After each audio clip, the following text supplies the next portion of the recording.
Bharat Ratna doctor BR Ambedkar రచించిన రాజ్యాంగం ద్వారానే మన దేశం సమర్థవంతంగా పరిపాలించబడుతోందని కాకినాడ రూరల్ ఎమ్మెల్యే పంతం నానాజీ అన్నారు.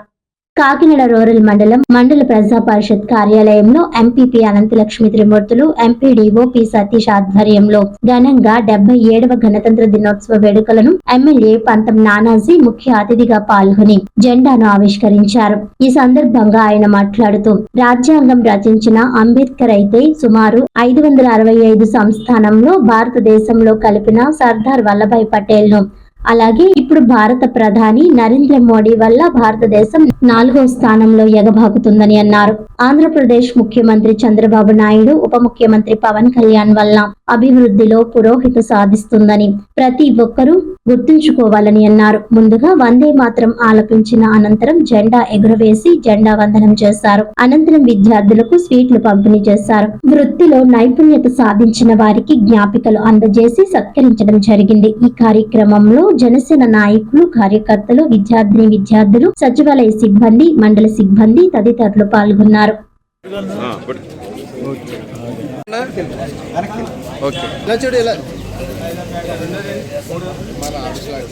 వైట్ అండ్ వైట్ రాహుల్ రావు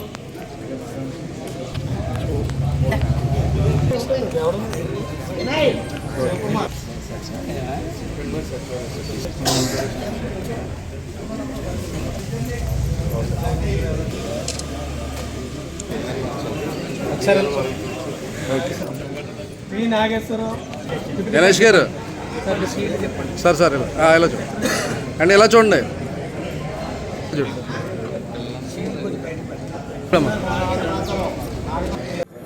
ఇవాళ 77వ గణతంత్ర స్వతంత్ర సందర్భంగా ఇవాళ ఎంపీపీ గారి ఆఫీసులో, ఎంపీపీ గారి, ఎండీ గారి ఆధ్వర్యంలో జెండా ఎగరవేయడం జరిగింది.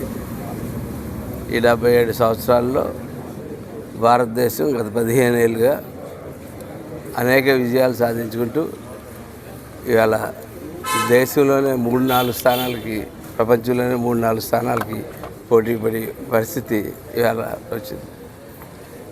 దానికి కారణం ఆగస్టు 15, 1947 వచ్చిన స్వతంత్రం కన్నా ప్రధానంగా ఈ గణతంత్ర దినోత్సవం నాడు భారత రాజ్యాంగం అయితేనేంటి, భారత్లో ఉన్న స్థితిగతుల్ని బేరీజు చేసుకుని ఈ దేశానికి ఎటువంటి రాజ్యాంగం కావాలని చెప్పి నిర్మాణం చేపట్టిన అంబేద్కర్ గారిని గుర్తు చేసుకోక తప్పదు.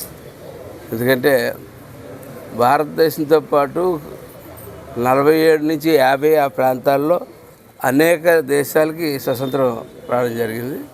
కానీ ఆ దేశాలు, కొన్ని దేశాలు ఉన్నాయో లేదో కూడా తెలియని పరిస్థితిలో ఉన్నాయి.